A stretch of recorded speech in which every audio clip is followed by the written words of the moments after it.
Oh.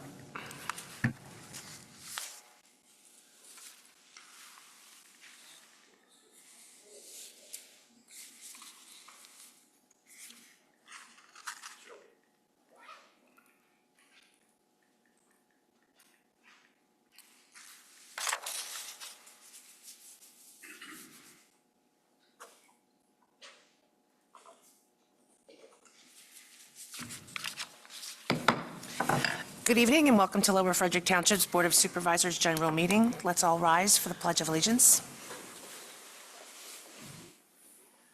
I pledge allegiance to the flag of the United States of America and to the republic for which it stands, one nation, under God, indivisible, with liberty and justice for all.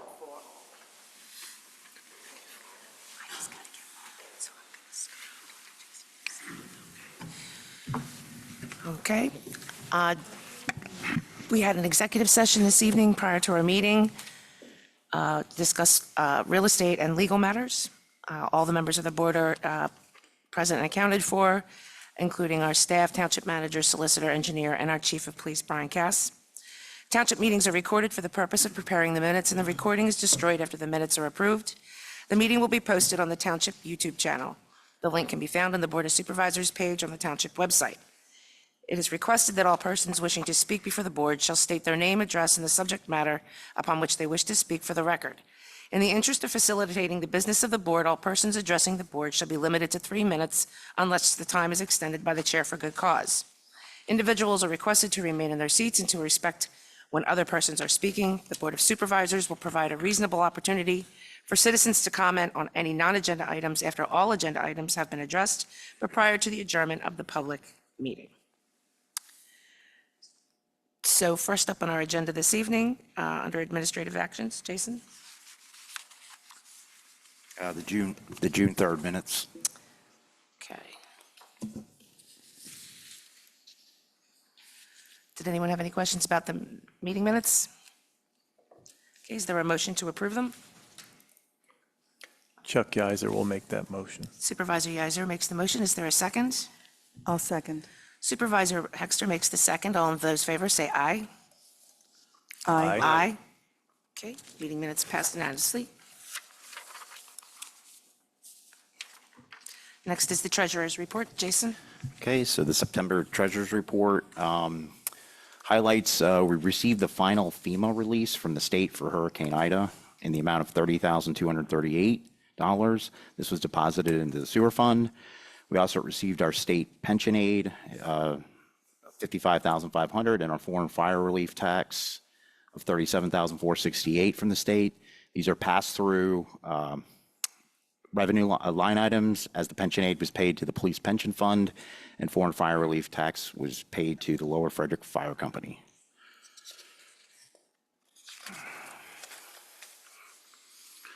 As far as the general fund, ended the month with a net income of $165,770, outperforming budget by $134,081. Revenue is over budget by 7.2%, or $152,000. Strongest performer continues to be charges for services, which is 114.5%, or $92,868 over budget. Our weakest performer, which is actually we're still over budget, is license and permits, which is $751 over budget. Year-to-date budget progress, we've received 90.9% of our annual revenue through 3 quarters of the year. Expenses, excuse me, we're over budget by 0.9%, or $18,000. Key drivers are repair and maintenance township building, wages for patrol officers, consultant, zoning and building, road and bridges, contractors, materials, and contracted services. We have savings, significant savings in legal services, police O&M, public works wages, public works health insurance, and line striping. Year-to-date budget progress, we've spent 77.2% of our annual budget expense. As far as the capital fund, net income of $232,420. This continues to be over budget due to the DCD grant and public works donation. We have not spent anything since the sidewalk payment release in the summer. Sewer fund, End of the month with a net income of negative $155,056, which is $151,000 under budget. Revenue is 4.7 or 41,000 under budget. Our sewer rent use charge is 1.9% or 14,000 under budget, and our connection tap and fees is 66.3% or 59,000 under budget.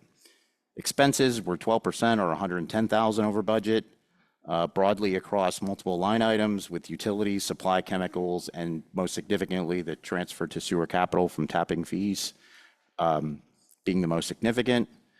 Year-to-date budget progress, we've received 68.4% of our revenue and spent 74.8 of the 2025 expenses. Sewer capital, net income of 306,388, or 110.9%, or 169,996 over budget. These were for the transfers for the 2024 tap-in fees, and the transfer for the 2025 sewer capital improvement contribution.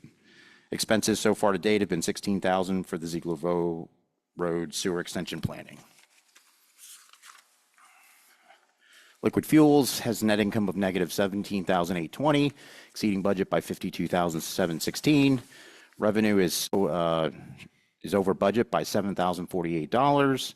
Expenses are under budget by 45,668. Year to date, we've spent on road salt, the truck loan payment, and the oil and chip project. We've received 104.1% of our revenue and spent 81.3% of our expenses for 2025. Open Space Fund, net income of 53,773, exceeding budget by 82,750.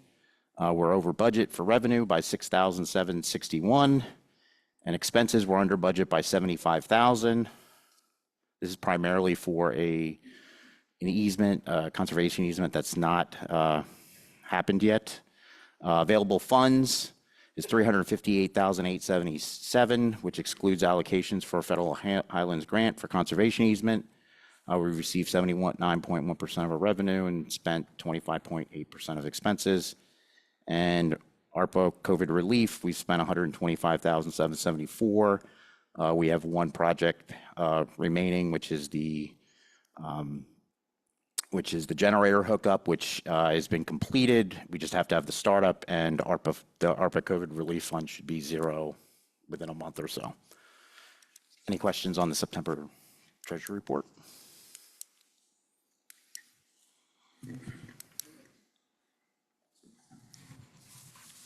No, but I have a general question. Since we don't really have right, there's no manager's report, so I'll ask now. You mentioned Spring Mount Road sidewalk. Yes. We going to do something with the county to commemorate?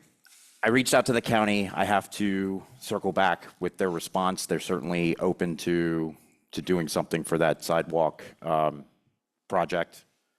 I just have to settle on a date and time with them. Thank you.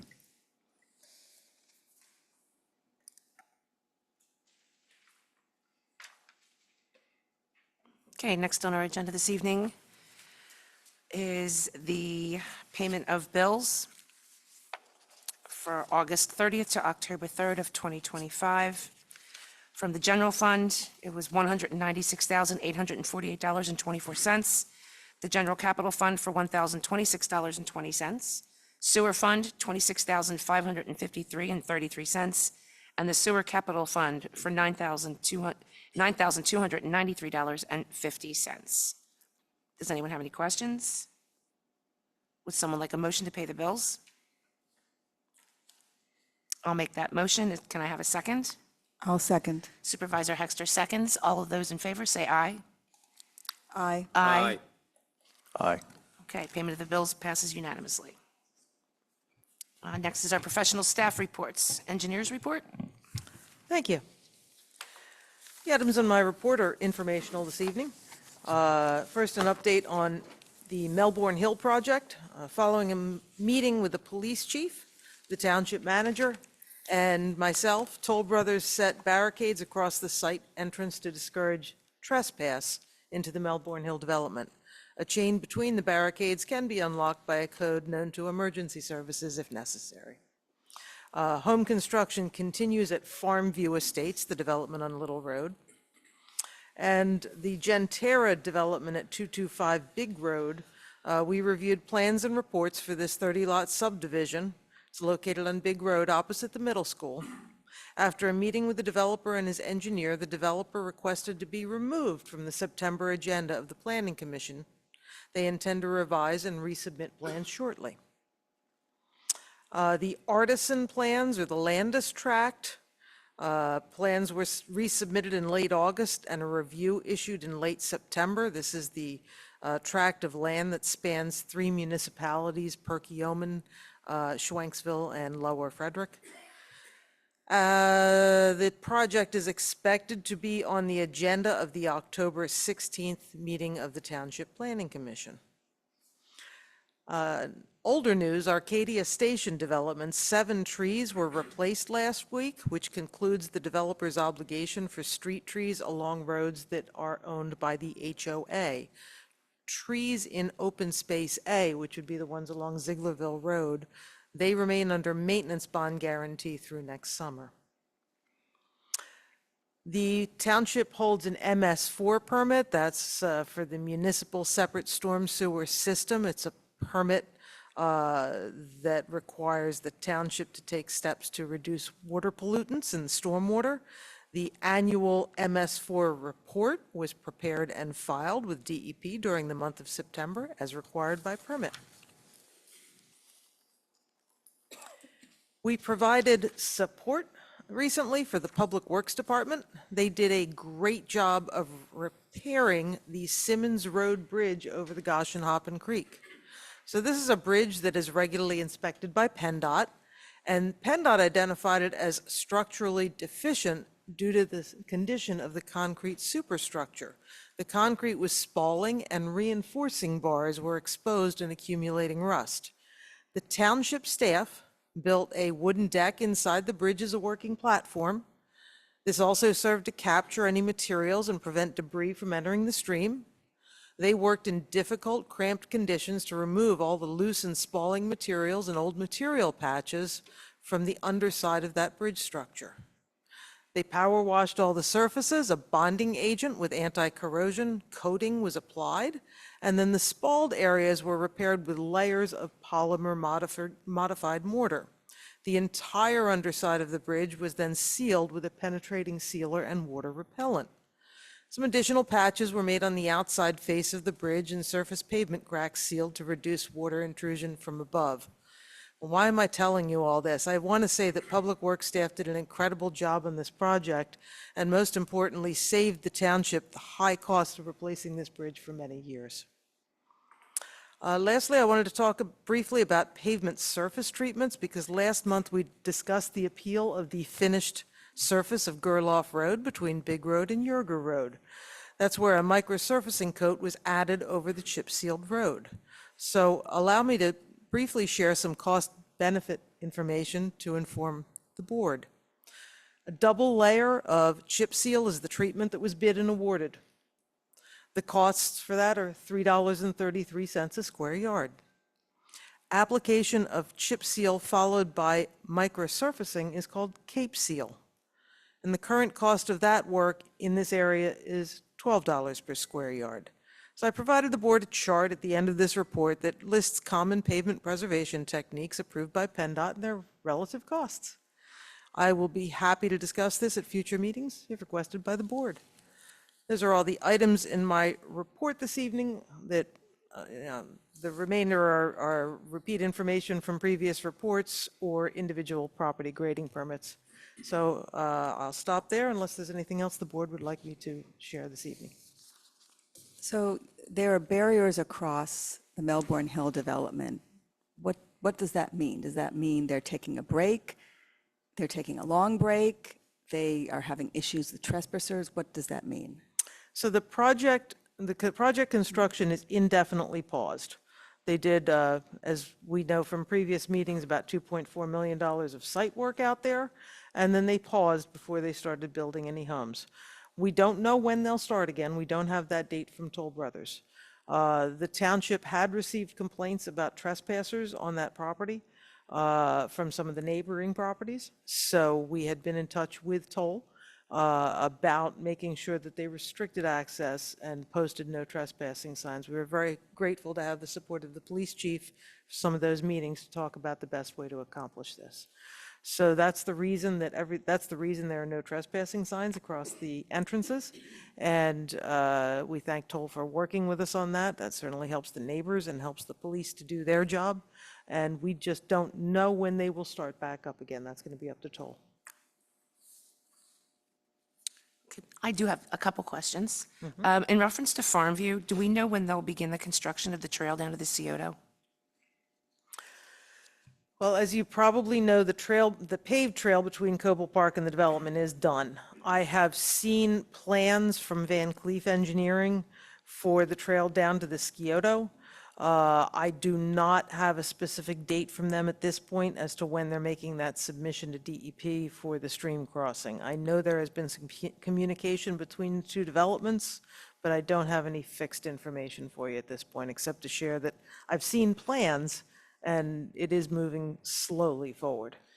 So when you say between the two developments, you're referencing both Farmview and then the one on the other side of Scioto Creek with Gentera? Correct. Peter, is there a cutoff date where they have to have this completed by?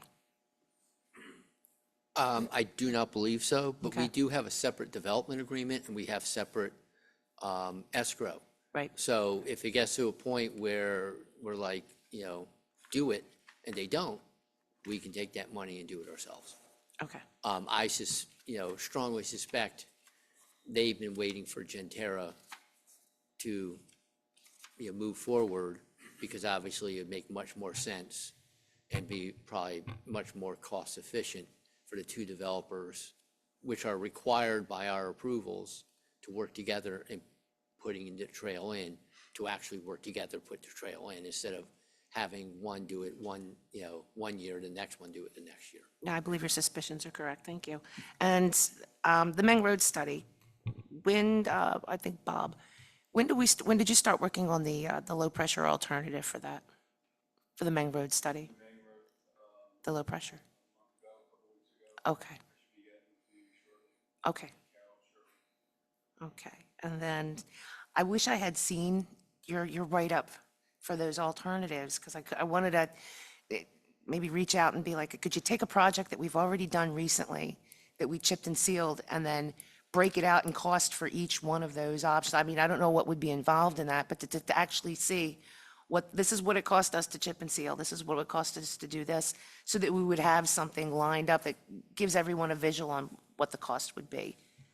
Sure, there's a chart at the end of my report that gives a relative cost per square yard of each item, Exactly. of each treatment. Right. So that's actually at the back of my report right now, and as we move forward talking about what treatments to apply, I'm assuming at this point you're going to budget a lump sum of money through the budgeting process, and then late in the year, we're going to talk about the actual processes to apply. So we did see that, and what I'm referring to is if we could take it, like a current chip and seal, let's just say, we can't take Girl off because that's a unicorn. Some other very basic road that we chipped and sealed, based under what that cost was for the chip and seal, and then say, well, if we had done this, this is how much it would have cost. Be happy to do that. I could That very would easily do that. be helpful to Sure. do a breakdown, so when we're looking at the budget, we can go, oh, if we could do this, Right. then we have that option. Be my pleasure. I can absolutely mean- do that for you. Isn't it, what I remember from I don't have my laptop in front of me to know the exact numbers, but just the double chip seal and then the other treatment that it eventually, Gerloff eventually got, you can multiply that, by about three to four times. Right. Yeah. So you could just take a project, a chip seal project, and estimate it based on 3 to 4 times to get whatever, what's the name of the treatment it ended up getting? I forget. A Cape Seal. yeah. Cape seal. That was one of the ones closer to the bottom. Yeah. Okay. Yes, that's the I $12 think it would have been the square second yard, from right. last. Okay, well, I'll do that math. Thank you. Okay, I don't have any other questions at this time. Does anyone have any questions? If not seeing any, we'll move on to our solicitor's report. Peter? Yes, I actually have something tonight for you. We we're going to need to schedule a special meeting. We've been working with Artisan and trying to move this project forward. Right now, Artisan is looking at,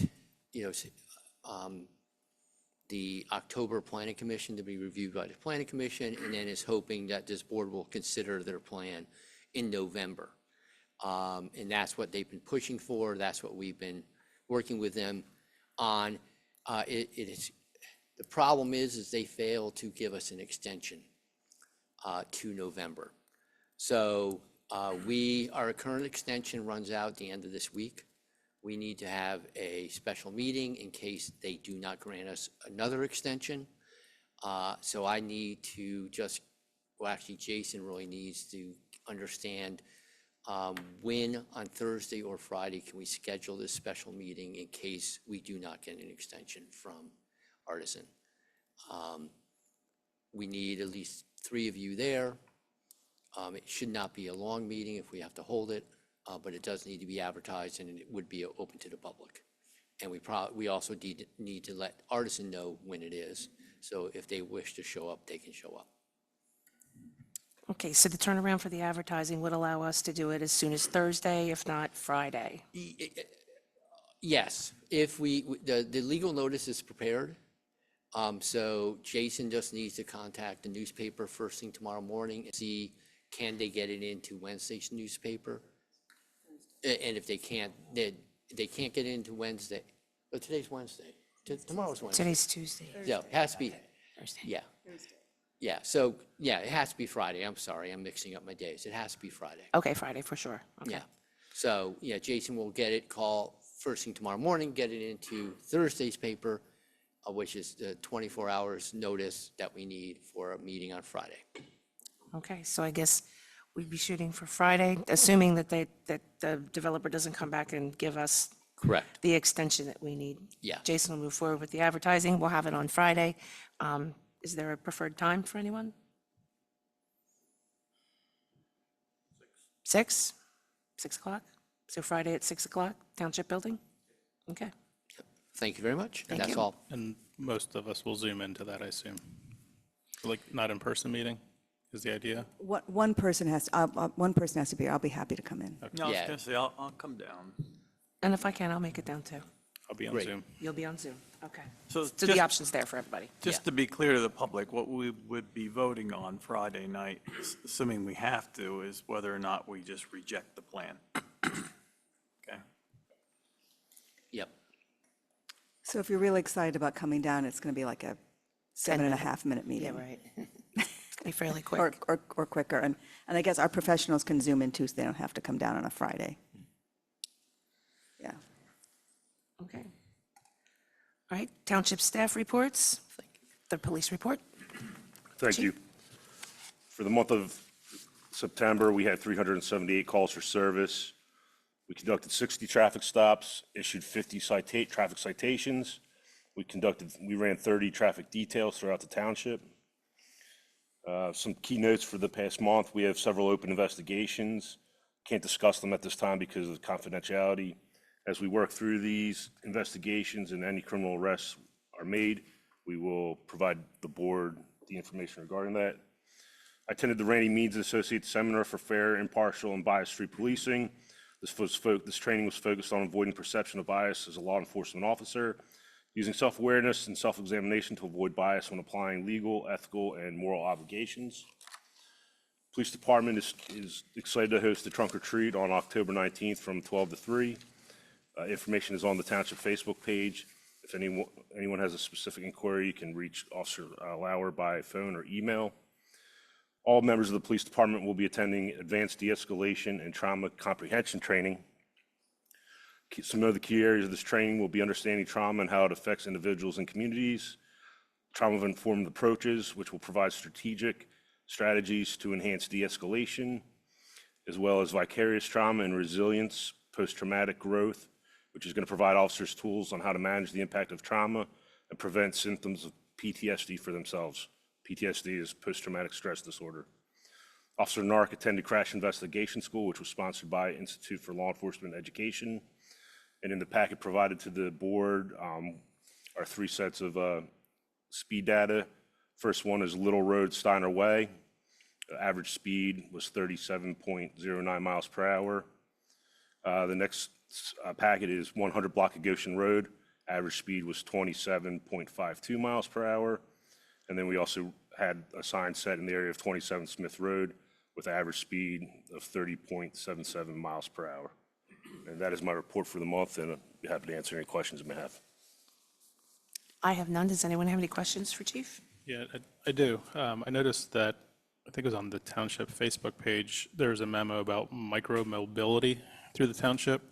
So Yes, like sir. Scooters and things such as that. Correct. It seems to be a pretty popular topic. Yes. I don't want you to read through the whole thing, but is there a summary you can give of, or is that something you're going to do in the future of letting people know what's legal and? So on the Facebook, you're referring to the township Facebook post, is the information, as well as, I think the second photo is a brief breakdown of the different types of electronic and scooters, e-bikes, and things of that nature.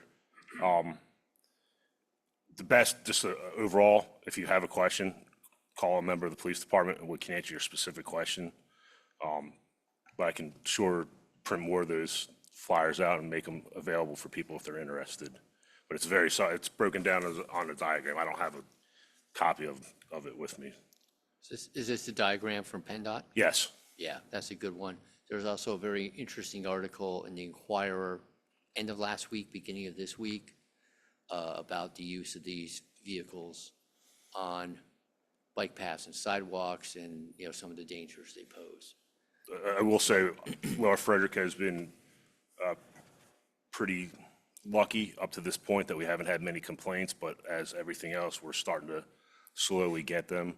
So it kind of goes hand in hand with putting the barriers up at the construction site, kind of visual deterrent. I'm sure in the future we're going to have people up there riding, but it's kind of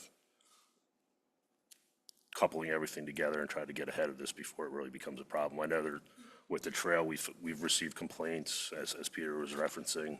I know the county parks are trying to take some pretty aggressive deterrents. Do you see that your department will have to enforce this at some point, or is it? So the trail, I mean, Education. the trail, anything on the trail gets referred to the county. Our roads, that's a police department matter that we'll handle. I'll just throw in my 2 cents. So I work in Phoenixville, and we're seeing in our complex and the kids in the neighborhood now, we used to have dirt bikes that made noise, but they're electric now. So, they're riding through the parking lot where I parked my car. Last night I went to go open my car door and like 2 of them come whipping around. They go through a hole in the fence, and I think it's going to be more of a thing. I mean, years ago, you kind of got busted because your dirt bike make noise, and you couldn't hide, but now it's a different ballgame. It's a problem that is only going to, I think, progress as the equipment changes and gets more fancy and the kids try to upgrade their stuff, so. What about these electric, they look like big electric skateboards? That's on the list too. So can you ride those down the street? Because I see kids riding down my street on those all the time. I don't have I know the case law is relatively new, but I don't believe you can. You can only ride No, on. the electric scooters, the electric skateboards, all those things are not allowed on public roads or sidewalks. Private property, they can ride on, but They can ride them on public- private property, but you cannot ride them. They're not legal under state law on public roads and sidewalks. Okay, thank you. Okay. So no one has any more questions or comments? We can move on to the fire report. Okay, so for the month of September, the Lower Frederick Fire Company had 19 calls for service, with 5 of them in Lower Frederick. And I believe they have their cornhole tournament the 18th, I believe, of this month. I'm sorry, could you say that again? That I wasn't clear. believe it's October 18th. They have a cornhole tournament Okay. this month.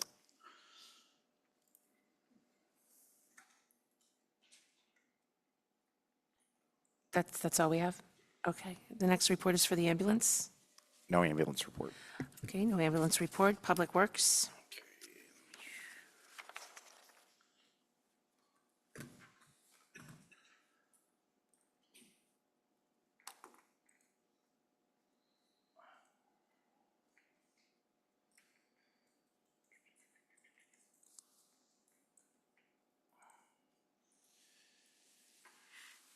Okay, so for the month of September, they completed five sump pump inspections. They completed the proposed storm inlet repair and replacements that was planned for this year. They completed the repairs on Simmons Road Bridge. They did cleanup at Village Center Park. They've been continuing to manage the mowing contract, the cleaning of buildings at the sewer plant, and maintain the open space at the office in Cuddy Park. Why I shared the report. These are the inlet pictures that you've been seeing recently. This is Lorene and Grimley. And I really wanted to show the bridge work that Carol was referencing on Simmons Road. So they had to build the platform. It was about 5 feet in height. So I think the major complaint was the bending over trying to apply the, but just to give you a little bit of, they were under there for a couple of weeks and it was a very slow process, but as Carol said, they did a heck of a job. There it is. All right.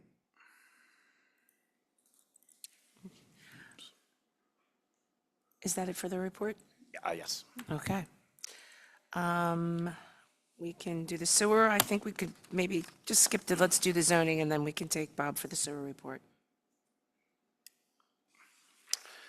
Okay, so the zoning report for September, there was 9 building and 6 zoning permits received for a total of 15.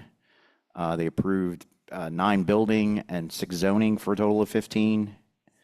And 4 building and 9 zoning permits were completed for a total of 13 in the month of September. There was 2 resale UNOs, 12 burn permits, 1 home occupation, received 11 on-lot pumping reports, and the third quarter DCD UCC report was filed. That was a total of 28 building permits issued from June through September of this year. Okay, thank you very much. No questions? Okay, we can move on to our sewer report. Bob, did you want to present that, or is Jason going to read it? Jason, oh, okay.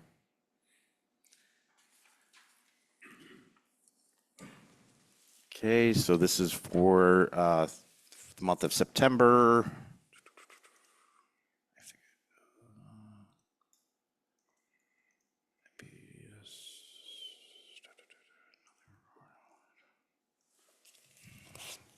Sorry, I'm just looking for new.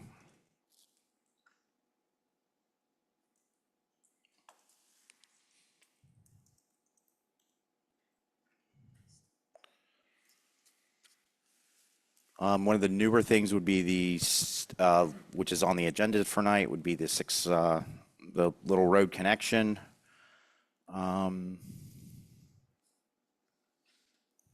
As Bob stated earlier, he's working on the Meng Road study.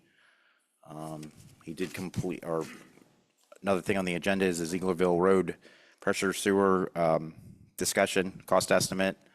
Also,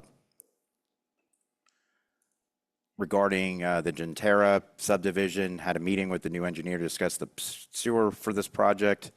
He's responded to email questions concerning discharge location, and their engineers requested specification detail to be included in the submission. Bob transmitted the grinder pump spec and associated detail via email on September 8th, 2025.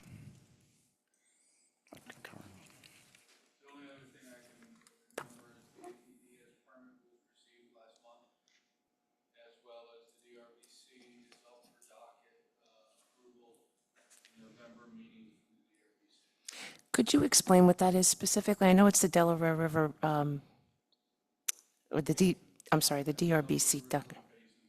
Yeah. They protect the waters that go into Delaware, so they have a permit on top of the NPDES for the plant facility. But every year you gotta redo it. It's proving what you're allowing out of your treatment plant. So what's allowed to come out. So it's just making sure we don't, all of us around here don't put too much waste in the water basin.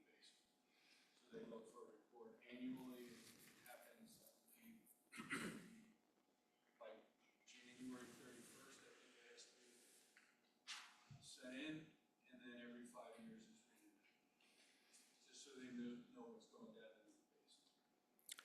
Okay, so they're having a hearing on November 5th of this year? The 7th, okay. They only meet every 3 months or something. So I have emails that Connie has right now to put next door permit, that it's in review. We're in compliance. Okay. I noticed on your report here, it looks like your report has some items on here that there's been no activity or it's a closed out item like the Delphi pumping station. Okay, and then, right. I guess would that go along as well with Riverside Avenue Pumping Station? Right, Goshen Hoppen Special Study, I'm assuming that's gonna come off. And let's see here. I noticed, oh yeah, the Yerger Road, Camp Hope, will that come off? We don't know. We had a meeting for it with the developer, and they were supposed to get back to us. So Okay. as far as we know, it's coming back. We don't know either way. Okay, under the 225 Big Road, which is the Gentera tract, respond to email question concerning discharge location. Discharge for sewer or, Their engineer was proposing discharging gravity and not using a low-pressure system. okay, So we had to respond and say, by adjudication, is that right, Peter? Everything's supposed to be low pressure. And we set low-pressure specifications. okay, terrific, thank you. Just need that clarification, I appreciate it. Does anyone else have any questions? Any comments? No, just to remind people that what comes out of our sewer plant goes into Perkiomen, which then goes into the Schuylkill. And I work in Phoenixville, and some of the water they have comes from the Schuylkill. So when I make my coffee in the morning, I'm drinking a little bit of our water coming off the plant. So thanks for keeping it clean. Okay, Township Board and Commissions report, the EAC. Who do we have available? I'm here. Oh, Can you hear Gary, me? thank you. Okay. We met on September 8th, and the meeting was also attended by a member of the Perkiomen Township EAC. The Stormwater Committee discussed the stormwater inlet labeling project, which was suggested to the EAC by township staff. We reviewed a map of stormwater drain locations throughout the township and made a list of other information needed. And we discussed the Fall Fest as an opportunity to educate residents about storm drains. The Outdoor Lighting Committee reported on the proposed resolution presented at the last month's BOS meeting, and the board gave us direction to the EAC to explore more education to residents regarding outdoor lighting and to work with the Planning Commission as needed. The Birdtown Committee reported on the upcoming migratory bird walk, which is this Sunday at 8 a.m. to 10 a.m. at the Hollywood trail access of the Perkiomen Creek. EAC did participate at the Park Board's Fall Fest with a Where Does It Go activity. Kids poured water labeled toilet, storm, and gentle rain into different drains to see where it would go. To the sewer plant, down the storm drain to a creek, or into a rain garden. Some of the children were surprised to learn while participating that possibly their great-grandparents may not have had indoor plumbing and would have had to use an outhouse. The Birdtown had a leaf and feather matching activities and also displayed information on safer outdoor lighting during bird migration. For this month's Did You Know, we offered links to 2 websites with information about the benefits of leaving the leaves this fall. Not raking leaves creates habitat for overwintering pollinators and other beneficial insects, as well as spiders and amphibians. This also provides food source for birds and other animals further up the food chain. And that's all we have to report. Okay, Gary, thank you very much. the Open Space Committee. Good evening. The Open Space Committee met on September 10th. The main point of discussion during the public portion of the meeting involved vacancies that are now active on the committee. This is due to a resignation at the end of August, and as I'm sure all of you know, passing of Phil Smith at the end of August too, which was acknowledged at last month's Board of Supervisors meetings. So we are in a position now where we're looking to recruit to fill these vacancies, and we're going to be making a concerted effort to explore applications for this process. And I encourage anyone who's interested or knows of anyone who's interested to pass that information along to us. Also at this meeting, we discussed the upcoming, at that time, Fall Fest, which we participated on at on October 4th with an outreach table designed just to cue more people into what the Open Space Committee does and get their interest in learning more about the committee and potentially participating as well. At this point, we ended the public session of the meeting to go into executive session to discuss certain property matters that the committee is currently undertaking. That's what I have for my report. I can look to answer any questions that anyone might have. Does anyone have any questions for Andrew? Okay, thank you, Andrew. Thank you. Next report is for the Planning Commission.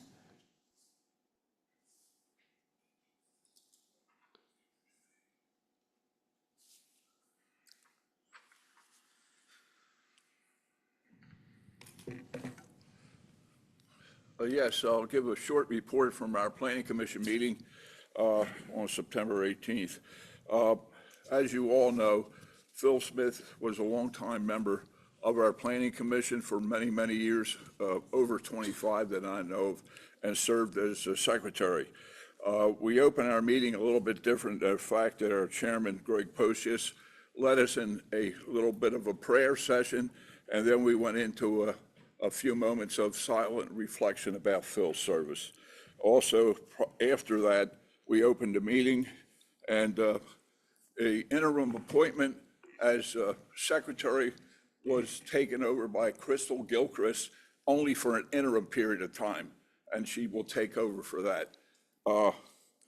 We covered issues in regards to the village mixed use and possible changes as presented by John Miklas, our planning representative from Montgomery County Planning Commission.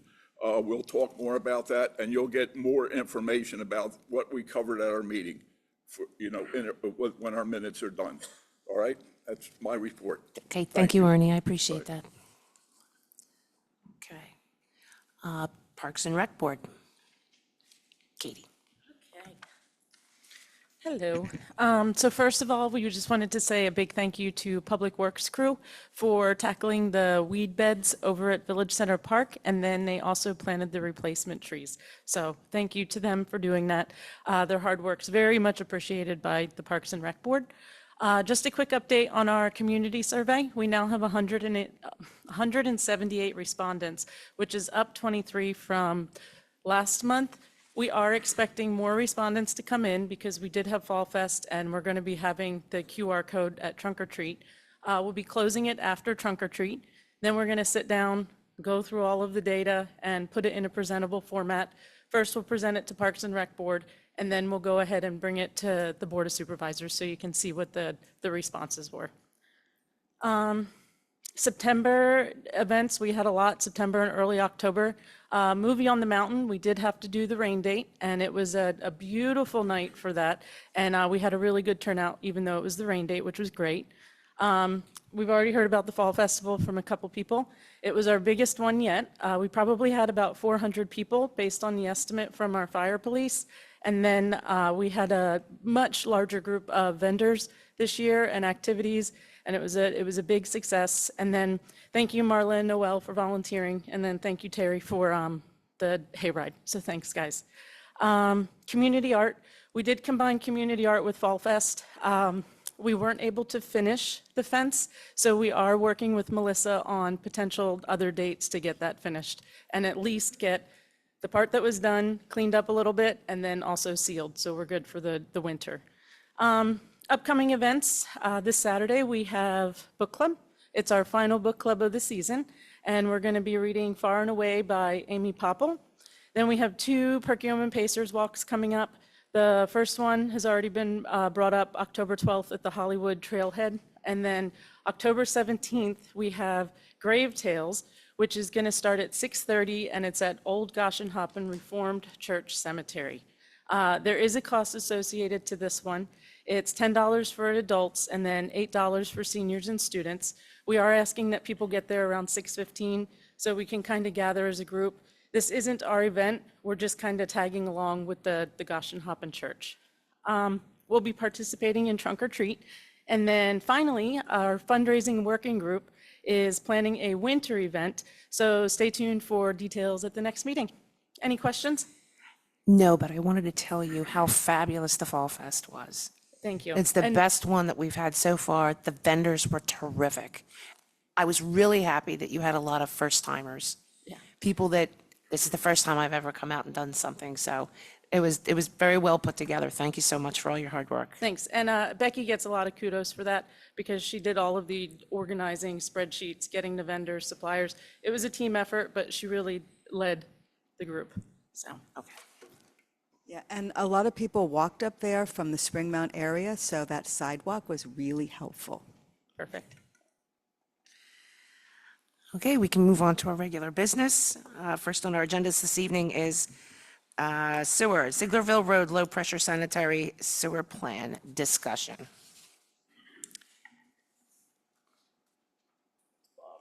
That's all you, Bob. It's all you.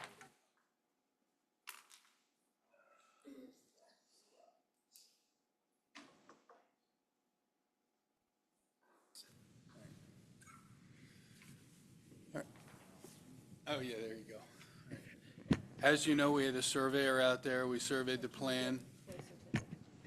Is this better?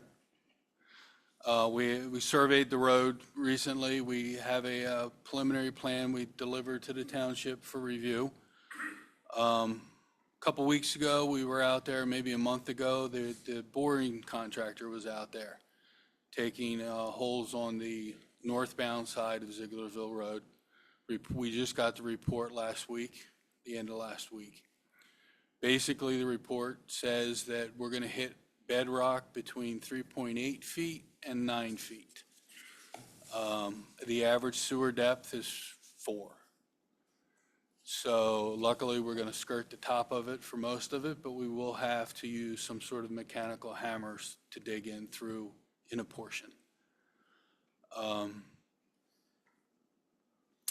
That's what we received the information back from PADEP requesting additional site plan and clarification that I got late last week. That'll go out to her early this week. We still have not gotten back which modules she wants completed. So we're on the holding pattern until we can get that. How long will that process take? How soon do you think you might hear back from them?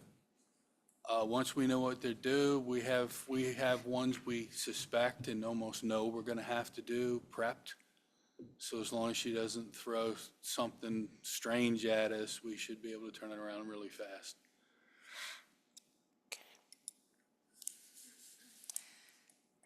Can I ask about the drilling report?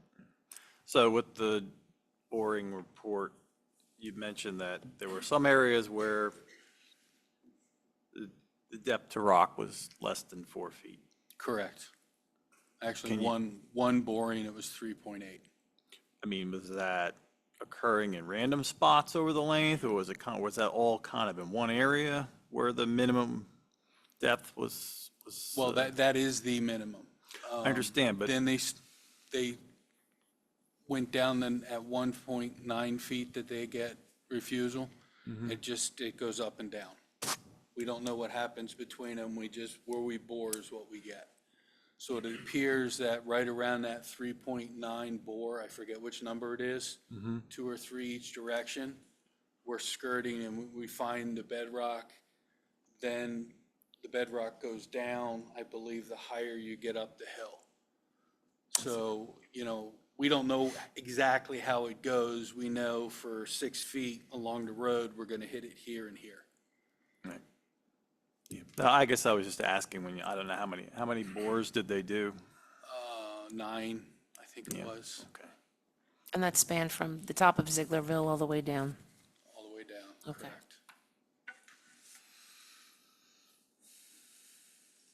Correct. 11, actually. I've got a couple questions. How many houses is this project going to serve? I think it's an ultimate of 17, 17? but I think the ones that are real close are like 14. So is it 17 or 14? Ultimately, if areas build out or we go further than 150 feet, it'd be closer to 17, but if we keep it at 150 feet, I believe it's 14. And are we looking at for a cost of this project? That was Approximately. handed out earlier. It's roughly 319. 319,000? Yep, roughly. And do we know how many of those 14 homes want sewer? I do not. Is that something that we should find out before we move forward on a project? You can see how many, yes, do want to connect. I guess what I'm thinking is if we have 75% of them want to connect, that's great. If we have 75% of them who say, I don't want to connect, we may want to rethink the project. Yeah, I believe there's an ordinance that if they're within 150 feet, they must connect. Now, that's in your ordinances, whether you enforce it or not, that's your decision. I understand that, but again, if we have hypothetically a majority of the residents who really don't want to or don't need to and have functioning systems, I'm just a little uncomfortable forcing people to connect who don't need to or want to. So I think it would be really helpful to find out. I hope they'll all want to connect, but I think that's information that would be useful to know. So do you want me to do a knock door survey? Well, the other thing I thought I was curious about was we had, usually when we have a certain amount of failing systems, we get a door knock from the DEP to come in and take a look at what we need to do. And have we heard from the DEP on anything about Zieglerville Road at all? Besides what we're doing, no, No? Okay, because they see we're doing something. right, okay. I was going to say, it's been on the radar for decades in terms of highlighting where the problems are. And, Correct. as opposed to Meng Road where there was nothing, right? And then we had, three issues, and then that triggered the study. Right, right. So I guess my question is, we talked about going for a grant in November, right? I still think the township should pursue that path. Obviously, if we're fortunate enough to get it, that would reduce the financial burden. And then we go from there on the project. What was the amount of I'm sorry, Chuck, what was the amount of the grant again? Was it like $1 million? Yes, it's up to $1 million. Up to $1 million, and on here you have, the cost estimate about 319,000. Correct. Okay, And just to be clear, because of the boring report and stuff, we're not talking about directional drilling here, right? We're excavating, yeah. Okay. I'm still going to jump in here and say that I think we ought to do our due diligence and find out what the appetite is for this, because even if the cost is down, you're still asking people to front 15 to 20,000 if they have a functioning system. So again, if the majority is keen, great, but if the majority is not, I'm not comfortable going forward with the grant not having that information. So I think we should find out what those folks feel. I mean, we're going to put in a grant to do some big infrastructure project and not even let people know it's going to happen. I think people ought to know. I don't think that's the case. We're not going to not let them know about it, but obviously we have, if we were to get the grant, let's imagine, I think we determined And it was a question that Brian Hill had asked that you had given me the answer to. This is a good time to bring it up. After we get if we were to get the grant, how long do we have to use that money? Up to 3 years. Up to 3 years. 3 years to notify, 3 years to get all the ducks in a row.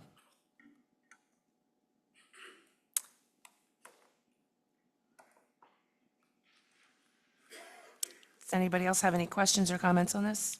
Is this what we have tonight? Is this enough information to start that grant process? Is there something else that would need to be done? Probably short of the normal support by our local legislators. We have a plan. We have a cost estimate. I believe we have enough to, I believe we would have enough to, And Bob, you would be handling this with Kate? I can, yes, with Kim. Yeah, I know that she's your She's whiz our, over there, yeah. Right. I mean, you can also, we can get the plan completed, what we call shelf-ready. So as funding becomes available, we have a shovel-ready project. So when we go for the grant, we have it right there to attach to. Is this something you can get prepared for the November submission for the next LSA grant? The plans are, except for the planning is already, yeah, for Zieglersville. Okay. Orin, do you have a question?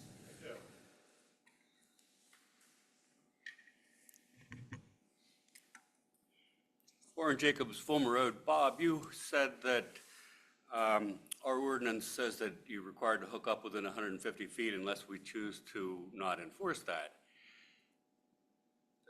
So we have the option of not enforcing that, and maybe we have the, maybe if the grant pays for the whole sewer line, it can be an optional hookup rather than required hookup at 150 feet?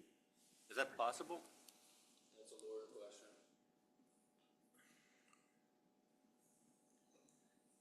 The ordinance actually puts the onus on the township to mandate to hook up.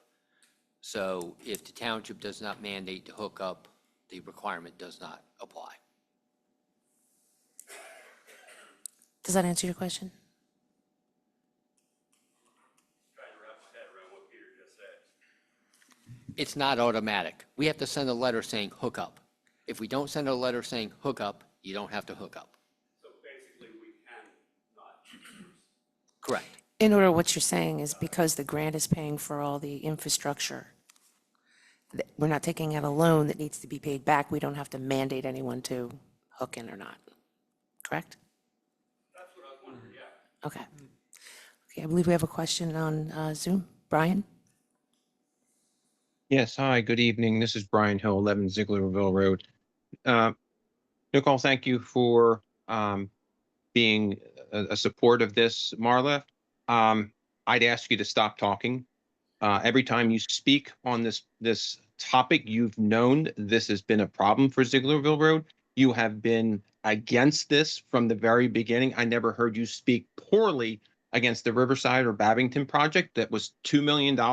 You're talking about a fraction, and this has been more needed for this road and for my property that this township approved for this house to be built on, knowing the problem that my property had, and you continue to speak negatively. I would ask you to stop speaking on it. You do not represent the better good of this township. You swore an oath to protect all citizens of this township. You continue to negatively speak. I'd ask you to stop speaking on this project. I'd ask the township to continue to pursue the option. You continue to say that these properties don't have problems. People aren't going to speak about an issue if it's not a problem. There's multiple problems along this street, but people are not reporting it. If you look in that creek, when the heavy rains come, there are 2 properties that feed into that creek, and there is foam. Don't tell me those properties do not have problems. There are multiple problems. People just don't want to say anything. I thank you for my time. I do just want to make one comment, one general comment. I believe I'm the only person in this room who has public sewer.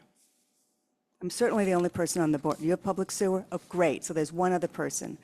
So I have a little bit of an idea of what it's like to have public sewer, and I just want to always make sure when we spend money on infrastructure, it's done in an appropriate way, and things are done in the right order, and it's nothing personal against you, Brian. We want to provide infrastructure to everybody in the township who needs it, but I think we need to do our due diligence.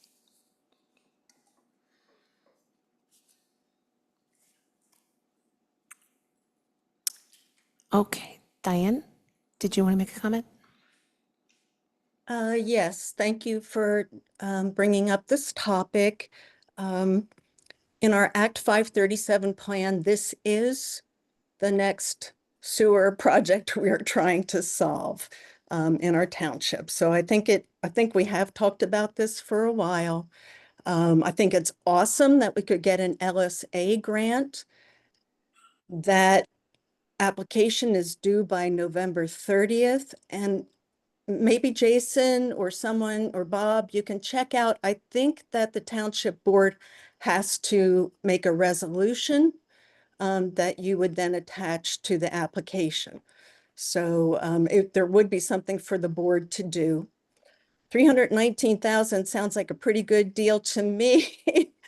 And I like the idea of, people having to hook up as they go along.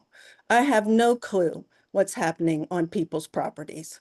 But people do have sand mounds and they do have some older systems. Doesn't mean that they're not working.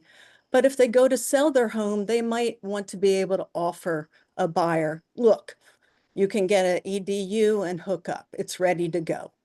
And Zieglerville Road is the next road that has been targeted. And I know you want to redo the road and you might want to put sidewalks along the road. So having this plan and putting your steps in order would be what I would like to see, and I hope you all would too. So thank you very much. And I guess my question would be to Bob. Bob, do you think you can get this together before November 30th? And do you need a resolution from the board? Prepare the grant? Yes. Yes. I think yes and a yes on both, Yes, Diane. yes Yes. on both. The grant wouldn't have, or the resolution wouldn't have to go till next month. Okay. So we got time with that. Got time. Okay. So I just want to build on what Brian and Diane said. We went round and round and round about Zieglerville Road, redoing it. I've been sitting in these meetings longer than pretty much all of you guys, listening to people who have problems. Do we do the sewer? Do we do the road? Do we do the road and then dig it up again to do the sewer? And I'm the one who threw a shit fit a year ago in the summer and said, we need to have a plan so we can start to talk about this instead of sitting there pie in the sky pointing at each other. And now we're at the point where we have a plan. We have a potential to get a grant. And it's in our 537 plan. So I don't know why all of a sudden I'm feeling this tapping the brakes stuff. I think this is time to get this project done. Now, granted, I've only got a couple more months here. And then I'm off this board. I'm not running for reelection. But I think you would be doing a disservice to just sit here and shelve this plan and say, okay, thanks, Bob. We just spent how many, $40,000 developing this plan or whatever it is. I think you should be going forward with the grant application, finding out whether or not we can get money and trying to piece this together. That's my opinion. I agree with you, Chuck. Diane, you made some very good points. And let's not forget that this is in a growth area.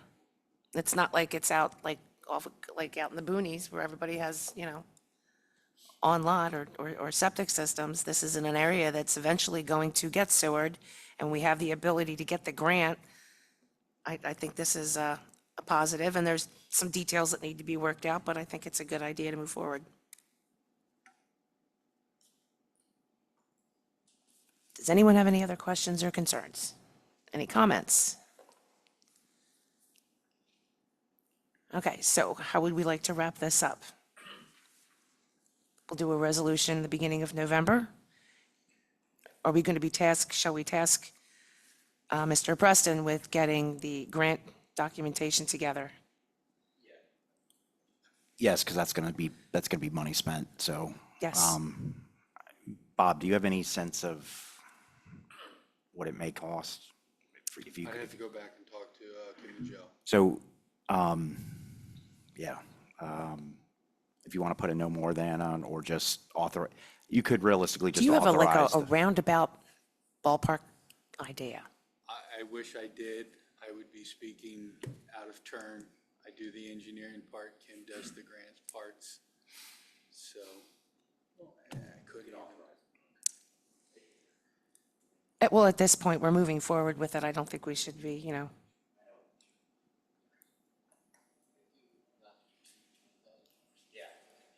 Okay. Yeah, Peter, make the not to exceed maybe a little larger than normal, and This would be something we're going to be making a motion on? yes. Okay.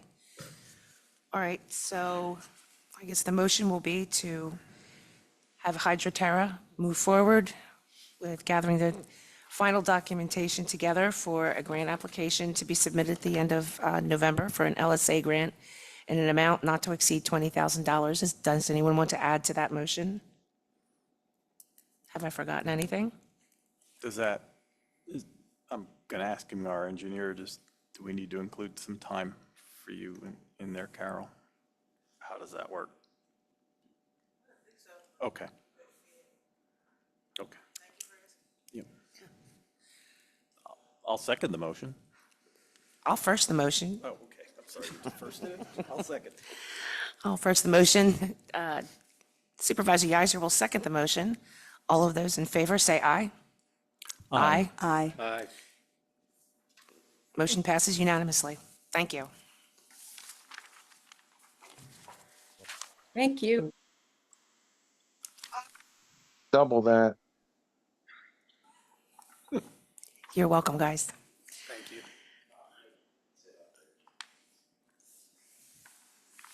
Okay, next up on our agenda is resolution for sewer planning for 568 Little Road Sewer Connection.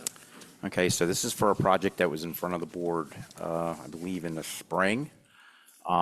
We are at a point where we sent they were required by DEP to submit sewer facility planning module components, 3M and 4C to the County Department of Health. They need to send a 3B or a 4B to the County Planning Commission, and the 4A was in front of our own Planning Commission. So we've received all of those responses back. We have reviewed the submission. There was some work that had to get done today. That their engineer firm that's representing this project gave us that. So what would be in front of you would be the resolution for plan revision for new land development for this project. As part of this is one of the requirements. It may be buried in the packet. This is what it is. It's a standard form. And then what would happen is the township will submit this plan to DEP tomorrow electronically. It may not be in there. It's not in the packet.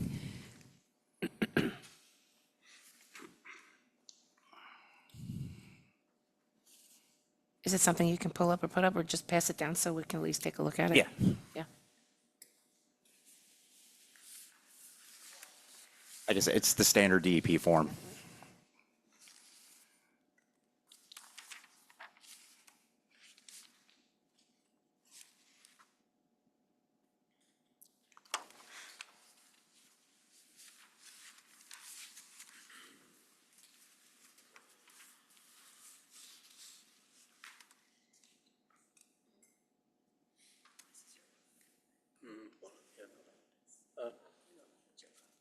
Yeah. No. Pretty straightforward. It's just a resolution. Yes. I'll hold on to it. Okay, I have a question. It's been kind of bothering me. Is it 5 Little Road or 10 Little Road? Well, 10 is hooked up. Which Yeah. one's 5? Yeah. And they're all on the same side of the road. They're all on the driveway. Yeah. Okay. The odd number's throwing me off on that side of the road. Yeah, it's on both sides. It's both sides and the house at the end. Okay. It's on one side of Little Road. Okay. Oh, yes, it's on one side of Little Road. I'm sorry, both sides of the private way.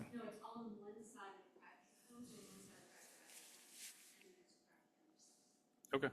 It's just an odd number with even numbers seemed odd. Okay. I wouldn't question our number. No, It wouldn't be the yeah. only road that has odd. Okay.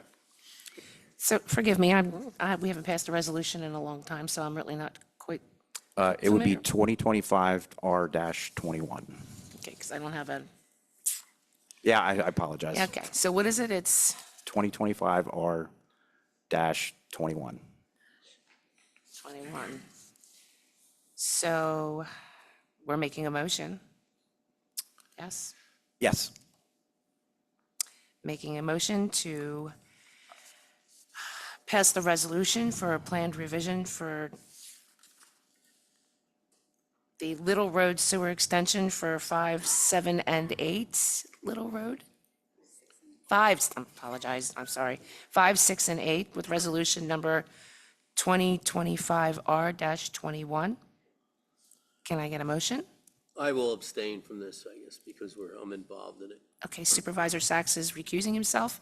I will make the motion. Can I get a second? I will second. Supervisor Hexter makes the second. All of those in favor say aye. Aye. Aye. The motion passes unanimously. Thank you.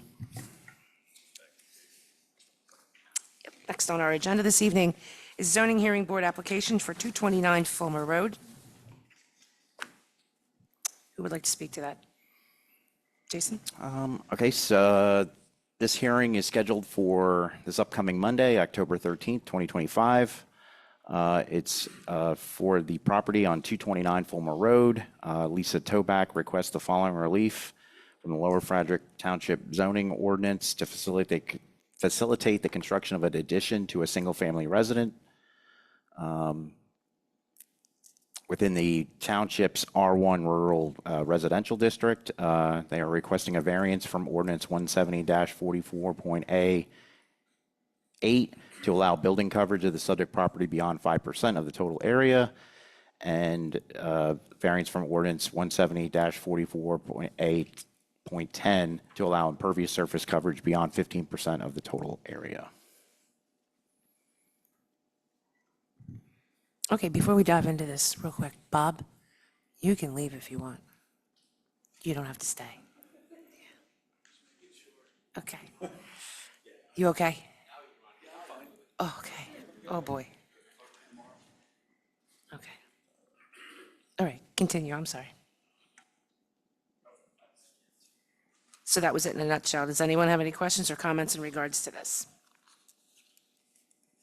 So I saw reference to that this is a non-conforming situation already, and I assume that's because there are existing structures that are out, don't have the setbacks, right? I think it's more non-conforming because the lot's undersized. Okay. And that's why, that's why they need these two variances. If it was a regular sized lot, they'd be well under the building coverage and impervious surface limitations. Right, but I mean, just looking at the drawing here on the last page, what I have, there's a shed and there's an existing garage that are looks like within the side yard setback.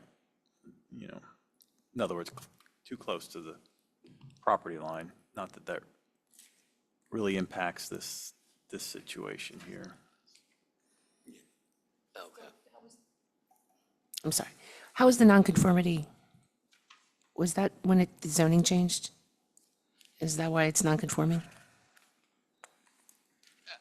Yeah, I certainly haven't looked into when this lot was created. I mean, it could have been created before, under an earlier zoning, it could have been created 100 years ago. I don't know. But, you know, under the current zoning, yeah, it's, I think about half the size.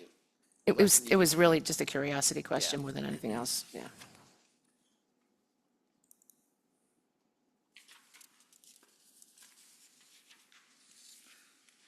So, I mean, in looking at the plan, okay, you know, adding this extra room is going to put them over, you know, 5% is the limit, they're going to be at 6%, right? And then the other thing they're going over limit is, again, by maybe 1% or so, right? They're going to be 17%, and the limit is 15%, which I think is pretty minimal.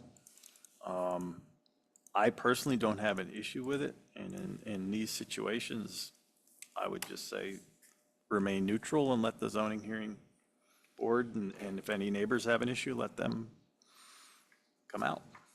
And I will echo your sentiments. Does anyone have any other comments? Anyone add to this? Or is the board going to take the position of no opinion and wishes to remain neutral? Consensus? Yes? Yep.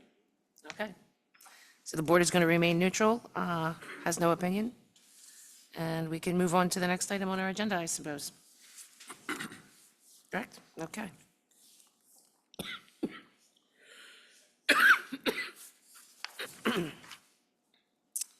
Next on the agenda is police request, authorization for less lethal shotguns, constitutional video purchases. Chief, you're up. So what we have before you is a request to purchase two beanbag, or also referred to as less lethal shotgun. Purpose of this request, the authorization has several points. Our tasers are only good for 25 feet, and that is at the maximum length. A less lethal shotgun gives us what's referred to as standoff capability. So instead of getting 25 feet, we can be 25, 30, 40 yards, which works. If you have somebody that's armed with a knife, emotionally disturbed person, it's a less lethal means to get them the help that they need. It's also going to reduce possible officer injury, reduce liability for the municipality. A less lethal is going to, the beanbag is going to prevent the possibility of an unnecessary death. And it's going to, I think it's going to allow us to get people help without having to go on a physical and possibly use a level of force that might not be needed. And the money that, the cost for this comes out of the grant that we originally received from Senator Pennycook. So it's not a line item. It's not affecting our budget at all. But we have the remaining funds left over from that. So I believe for the interest of the township as well as the residents, it would be a good tool in our toolbox. These beanbags, if approved by the board, will not be on the street until after the new year. There's still policy that has to be developed, but because of that grant that's coming to an end at the end of this year, I would like to purchase them, have them secured, develop the policy, and then get everyone trained on them and put them in after the first of the year. Okay, so you want to purchase them because the grant is ending at the end of this year? So with the remaining money that's in the grant, I'd like the board to authorize the purchase. Okay. Once we get those purchased, the policy will be made, everyone will be trained on them for the use, and then they'll be put onto the street in service. Yeah, Okay. we're trying to close out the grant this year, otherwise we'd have to go through an extension process, which would be. Sounds like a hassle. Yeah. And Okay, then the second part is the constitutional policing video. It's offered by Rainy Means from the school that I attended. Provides, right off the bat, it's 12 videos related to constitutional policing. With the constitutional policing, it provides case law updates as case law is changing all the time. It allows us to know where we can operate and what is constitutionally permitted and what we shouldn't do and the pitfalls. So it allows, again, it's a liability thing on both the officer and the township to prevent frivolous lawsuits and operate within the scope of our authorization. And the cost for that as well is coming out of the grant money. So that's, again, no cost to the township or a line item. A couple of questions. go back to the beanbag. I was looking at the sales quote from Atlantic Tactical. I thought I heard you say you're getting 2 of them, but it looks like you're getting 3 on the quote, unless I'm misreading something. It does This say is 3. Quantity 3. That's fine, I'm just. No, it's Yeah. 2. I will have it. Okay. So it might actually be less. Or is the numbers just kind of wonky? So my apologies, it's an oversight on my part. It would be, the total cost would be $1595.86, which would then bring the authorization for the entire purchase to $2590. So it's $800 difference of the total. So what would the total be on that again? I'm sorry. $2,590.06, if my math is correct. The original cost was $3,354.43. Okay, so with the reduction to the less lethal beanbag shotguns, plus the 995, you get the 2590. Correct. Those- Right. Okay, Yeah, again, okay, those- okay. Both in. And again, that's an oversight on my part. I did not realize that. No worries, it's But either- less. It's again, not that- more. You're good. But it's still a non-budget item or non-budgetary Okay. cost. I was trying to understand with the videos, when I was reading it, it said, for $995, you get 2 things. I wasn't sure what the 2 things, it was like for 500 and, let's say 95, you get the 12 videos, and then there was, but you can get both of these for $995, and I wasn't sure what the. The 995 is the updates, the legal updates. Oh, okay, so So get it's the the updates. original, it's the Yeah. foundational stuff, and then the Okay. additional part is all the legal updates as the constitutional Right. updates for different cases throughout the US. So, again, I don't have an issue with anything that you said in terms of the justification for the beanbag stuff, but maybe you can set me straight. So not knowing that this was coming, I went out and said, all right, I wasn't familiar with the beanbag stuff, so I went out and read. And the one thing that I read indicated that, after 20 feet, that these things were not very accurate.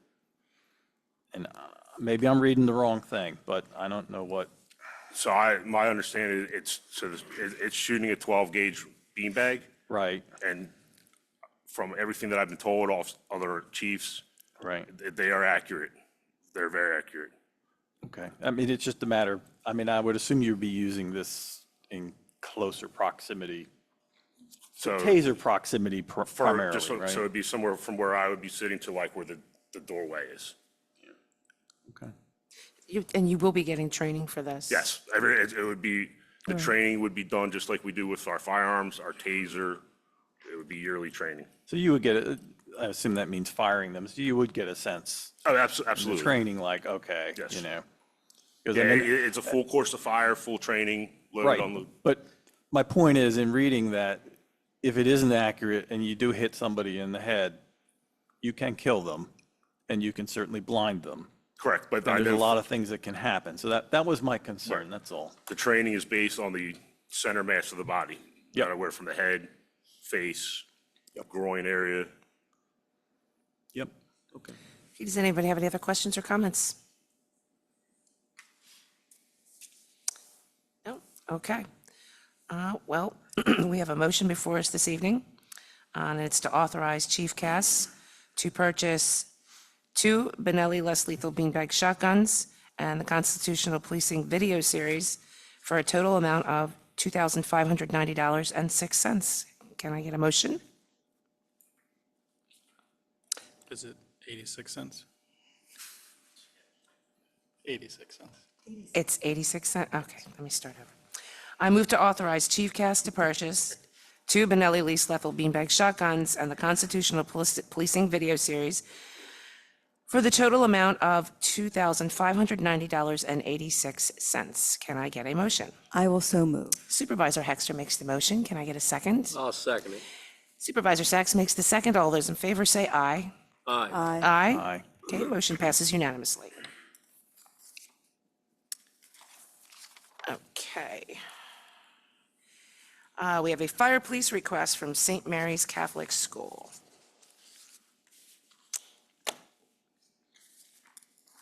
Okay.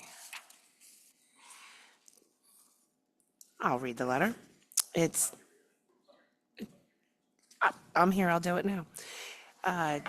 Dear Manager Wager and Lower Frederick Township Board of Supervisors, on behalf of the Home and School Association of St. Mary's Catholic School, I am requesting approval to have the Lower Frederick Fire Company Fire Police for our upcoming Trunk or Treat event. This event is scheduled for Saturday, October 25th, 2025, from 5:30 to 7 p.m. at St. Mary's campus. Our request is to have fire police assist from 5:15 to 7:15. Thank you for considering our request. Any questions can be directed to me at the contact information below. And that is Adrian Tierson. When is our trunk or treat? Isn't ours before that? It's the weekend before? Okay, there's no conflict. Great. Consensus, motion? Motion, okay. So the motion before us this evening is to provide fire police assistance to St. Mary's Catholic School Home and School Association for their trunk or treat on October 25th, 2025, to assist from 5:15 to 7 p.m., 7:15 p.m. Can I get a motion? I will so move, but it's to authorize them because it's up to them whether or not they'll do it, right? So we're not telling them to do it, we're telling them they're authorized. Okay. So I just put that one word change. Amendment noted. Can I get a motion? I just made the motion. You're making the motion? Okay. Can I get a second? Second.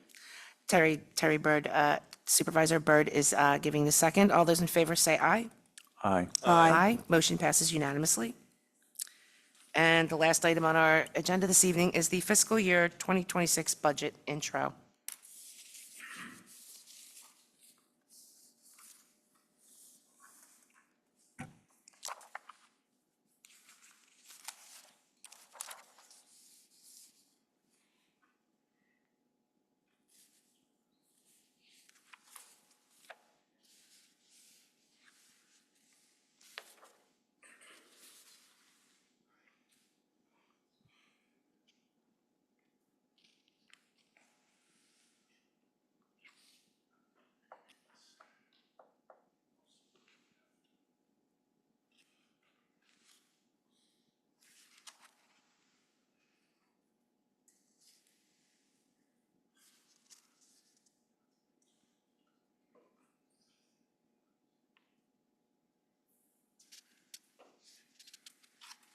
Okay, so this is kind of the 2026 fiscal year budget introduction. I did just want to lead, the board has not yet received the budget.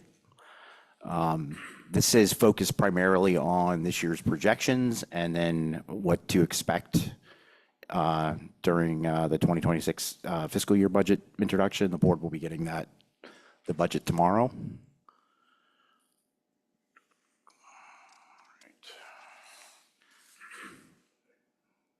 Why is it not displaying?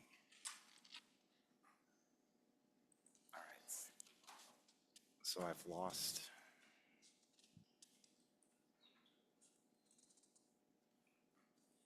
Oh, you know what? It didn't like the PowerPoint. I guess that's why I need to use my own computer. It's put this computer in overdrive. All right. Okay. All right, so this is the projected fund balances. As you can see, the general fund, we're looking to end this year with $2.133 million. And the capital fund at $404,955. The sewer fund at $170,517. The sewer capital fund at $598,922. Open space at $480,940. Liquid fuels at $472,984. And last but not least, the good old ARPA COVID Relief Fund, which will be at $0.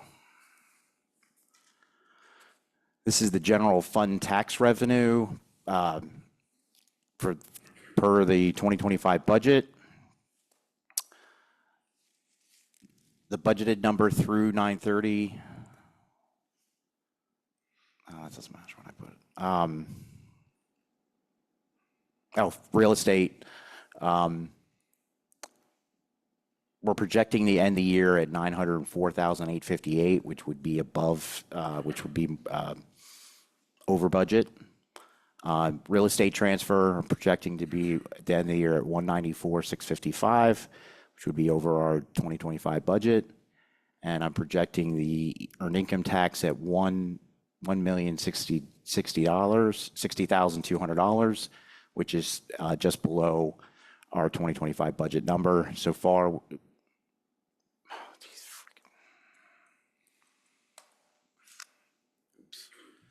we've collected 86.9% of our taxes for this year's budget, or this year, fiscal year. So can I just? Yep. So basically that bar chart, you're showing us that what we budgeted and what we project at this point in time is pretty much Yes. in line right across the board. Yep. Within, looks like 1% or 2%. Yes. In most cases. Yeah. Okay, thanks. And the orange is the actual as of September. Right. As far as the real estate tax and real estate transfer, so real estate tax is property tax paid by property owners in Lower Frederick. This includes the general tax, fire tax, and ambulance tax. Through 9/30, we are at $894,680, which is 99% of our real estate tax budget. As far as the real estate transfer tax, this is the tax that's paid during the settlement of home property sales in Lower Frederick. We're at $150,804, which is 80.3 of our 2025 real estate transfer tax budget through 3 quarters.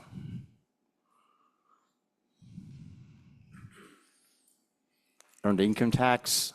This is earned income tax is the tax of earned income of township residents. At the end of September, we're at $831,552, which is 77.9% of our earned income tax budget. As of the end of September, we've received 90.9% of our general fund revenue budget. We are currently projected to collect over 4.9. Or excuse me, we're projected to collect 4.9 more revenue than our overall budget revenue. Fix that sentence. These are our other fund revenues for our other funds. For the sewer fund, as of 9/30, it's at $849,525, which is $41,500 under budget, 68.4% of the revenue budget. I'm projecting at the end of the year at $1.133% or $1 million, which is 8.7% under the 2025 budget. As I've been reporting throughout most of the year, this is mostly the tap-in fees, and we've been running behind on our sewer charge. The open space fund, as of the end of September, we're at $90,395, which is $6,700 over budget. This is the 79.1% of our 2025 revenue budget. We are projecting this to be $120,422 at year end, which would be 10.6% over the 2025 budget. Liquid fuels fund, as of 9/30, was $180,627, which is $7,000 over budget, or 102.4% of our 2025 revenue budget. Projecting this to at $196,100, or 16.2% over the 2025 budget. As of 9/30, we've received 73.2% of our revenue budget for these funds. We are currently projected to collect 5.3% less revenue than our overall 2025 revenue budget for the sewer, open space, and liquid fuels fund. Expense summary. So the major expenses so far would be a 2025 police interceptor, 4.63 miles of oil and chip of road, multiple inlet replacements around the township, third-party mowing, which was authorized by the board and implemented in this year. The Simmons Road Bridge repair was completed. Conexes and new fence were installed at the Public Works location. The Springmount sidewalk and culvert replacement was completed. The Zeelerville sewer extension planning was started and nearly completed. The sewer I&I project plan was started. The Foy Park playground repair and mulch replacement was completed. And the board authorized, actually back in 2023, contribution towards a county ag property, which was preserved in the township this year. As of September 30th, we spent 70.9% of our 2025 budget. We are projecting to finish 14.3% under the overall expense budgets for the general sewer capital funds liquid fuels, open space, and ARPA COVID relief funds. What to expect in the 2026 budget. This will look very similar to last year. The 2026 to 2033 budget projections for all funds, road paving and road seal projects, road stormwater projects, police and public works vehicles / equipment, township property security, sewer plant improvements, the continuation of sewer line I&I preventive maintenance program, and the township building parking lot paving.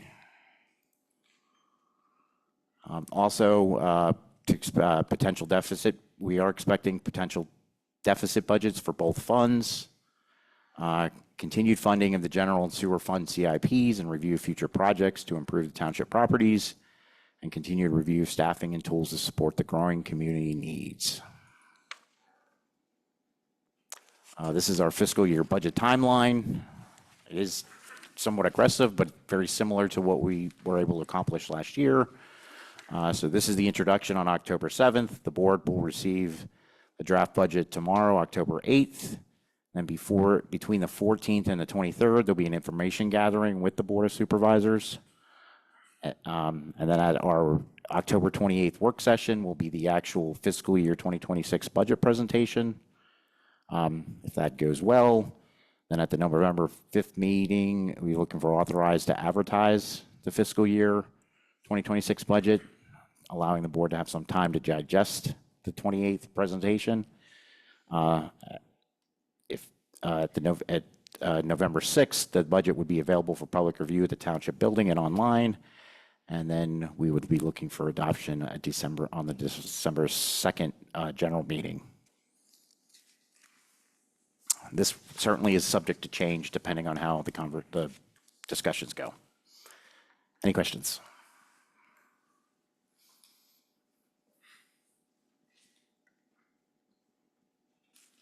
I don't have any at this time, no.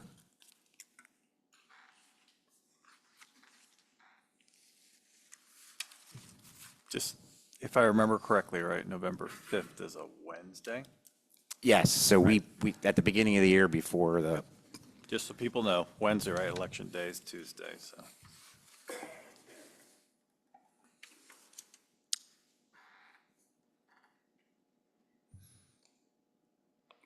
We were a polling location, so you moved the Tuesday meeting at the beginning of the year. Oh, that's right. Okay, we voted on that at the beginning of the year. That's correct. Okay, thank you. So we'll look forward to seeing the draft budget tomorrow. Correct. Do we anticipate mowing to stay as subcontracted service? I built that in because we signed, the board opted for 2 1-year agreements, but we did the 2 years. But financially, it's favorable at this point? Okay. Sure. It's not? If we do it like we did this year with the public works projects, yes. Okay. I haven't seen any updates, so I wasn't sure. And then I know Carol's Public Works, Carol and yourself maybe performed road audits recently. I assume that's all baked into what we're going to see, and we're going to have plenty of time to use liquid fuels what we can use it for. Yes. And we'll be able to bid projects early when it's cold out, not in the spring. Is that all Correct. in Yeah. the works? So Okay. so the goal this year, especially with the patch paving, was to build that in through liquid fuels along with the oil and chip projects. The road projects will be broken down per project for particular roadways regarding paving. Currently, I can say the draft budget does have utilizing liquid fuels as much as we can to help offset the impact to the general fund and CIP. Okay. And then I noticed from current to budget, we're way over in our inspection, the outsourced Barry Izett. So looking forward to feedback on that. Our sewer connections, you mentioned it's looking like a deficit budget for next year again. Just on the connection tapping fee line, we're 4 out of 12 for this current year.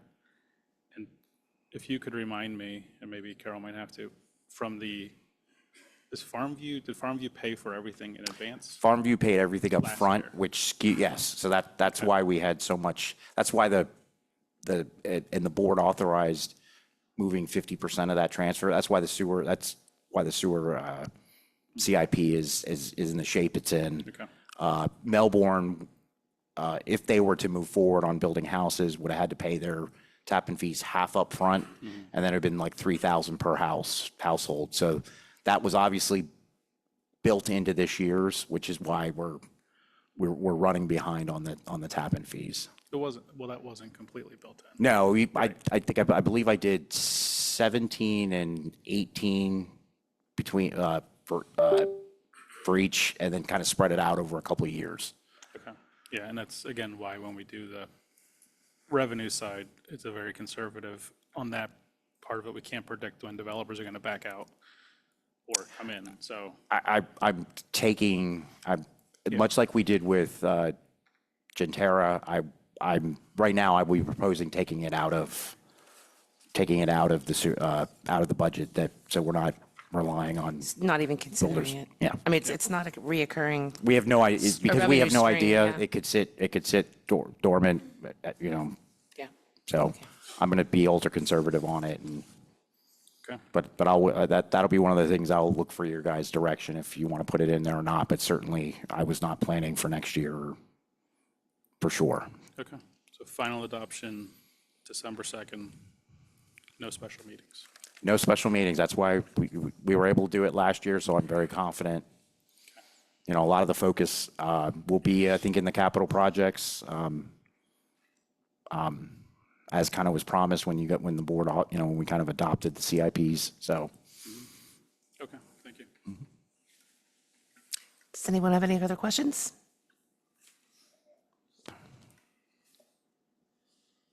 Go ahead, Brian. Yes, thank you. Brian Hill, 11 Zieglerville Road. This comment or question is towards Jason. I know you mentioned that we were going to be certain percentage under expenses, but can you give us the bottom line in the sense of revenue versus expenses? Where are we going to be? Are we going to be in a deficit, or are we going to be in a over in the budget? And if we're in a deficit in the sense that we have more expenses than revenue, how are we going to make that up? Is that something, I know you just mentioned that you're going to take certain things out of next year's budget, but how are we going to make up this year's budget if we're shortfall? So I don't know if you can answer those all in consecutive. So the general fund budget that was adopted by the board was actually adopted with a deficit budget that would be actually covered by the general reserve. So whatever different, if I am currently projecting that to be a negative number. It's less than what we budgeted, but that would be covered by the reserve. The sewer fund would work in a similar manner. Certainly, the advantages to having the capital improvement plans, they are an extension of the general fund. So if the board so choose, we could use that money. We treat them separately, but they are tethered together. So, and as I've been reporting throughout most of the year, the deficit's primarily on the sewer fund side, which the board made an aggressive attempt to get the sewer capital with moving 50% of the tap-in fees. So that's kind of where the sewer fund's kind of in the shape it is currently. And of course, we were anticipating some new houses getting constructed this year, which is not happening. So that's why we're planning to be conservative on that front. So I don't know if that. So with that, what will that leave us with the general capital fund in a sense of, if we were to utilize those dollars, where would that leave us in the reserve fund? And would we be meeting, is there some type of legal regulation such as an escrow account where you have to have a certain amount in that, or you pay penalties, or is there any concerns that we have to be concerned about like that? Certainly no on the general fund, and as far as the sewer fund, once again, because we have the sewer CIP, which is where the bulk of that deficit cost is coming from, because we didn't budget to move the tap-in fee money, they would both be covered by the reserve. So we're not, I guess, breaking the law. I guess if that's what you're asking. I just want, my concern would be making sure that, are we going to have, where's our reserve where are we going to be left with our reserve if we were to have to use dollars out of there? Are we going to be substantially, in jeopardy with that if we were to take the dollars out of that? Basically a rainy day fund.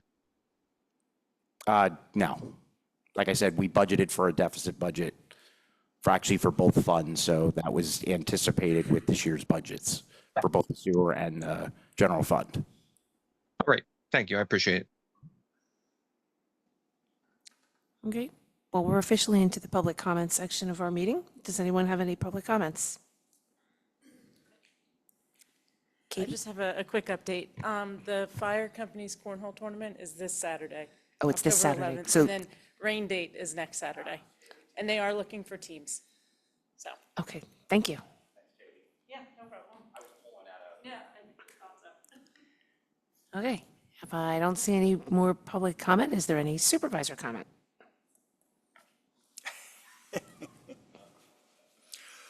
Budget, budget, budget, budget, budget, budget, budget, budget, budget, budget, budget, budget, budget.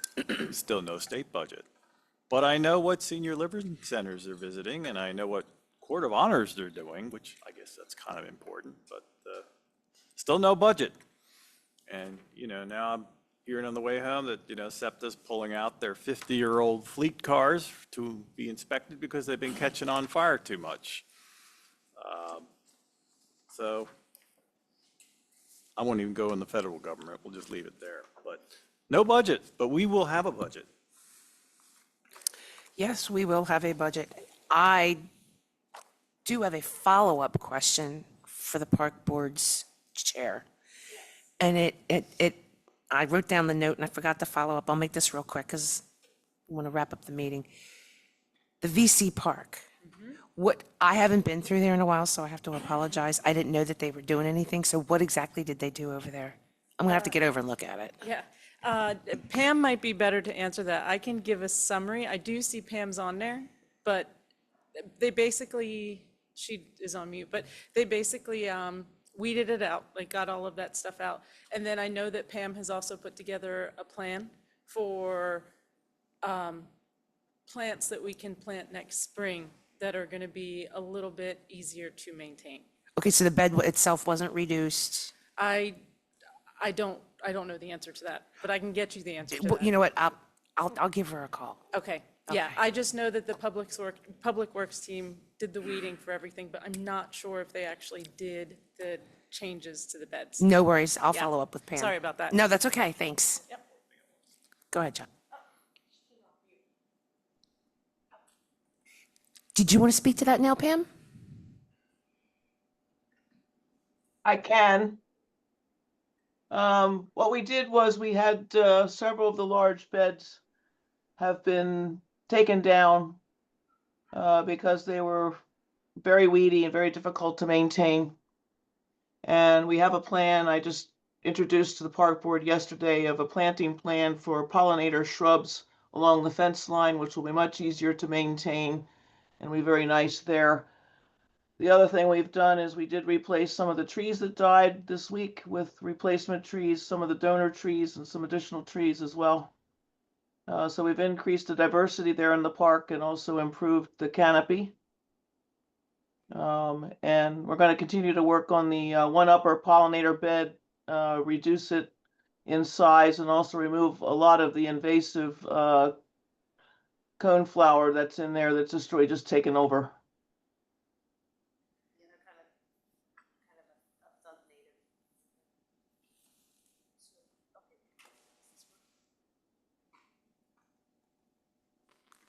Okay, well, One more thing I wanted to add, that's all. oh, you want one more thing? If I'm allowed. Absolutely. I'll Absolutely. use Terry's. So, in my opinion, the notification that we got from voter services for change of polling place was absolutely anemic. Horrible. Multi-purpose form they sent out, God knows I didn't even know what the heck it was until I flipped through it and like, oh yeah, you're getting this because your polling place changed. So I'm bringing this up only because we need to go above and beyond to let people know that they're voting somewhere else. I was very disappointed. I believe Becky is actually working on something now. I talked to Jason about it today, is that we have to get on top of it because I agree with you. Wasn't clear. You were getting it because your location changed or because your voter registration changed or you're new. I mean, it was like a guessing game. You didn't know. It was not clear and it wasn't transparent. So we have to do everything that we can from our end to hit this home to make sure that everybody knows to go up to the school. Are there any other supervisor comments? Okay. All right, the meeting is adjourned. Thank you.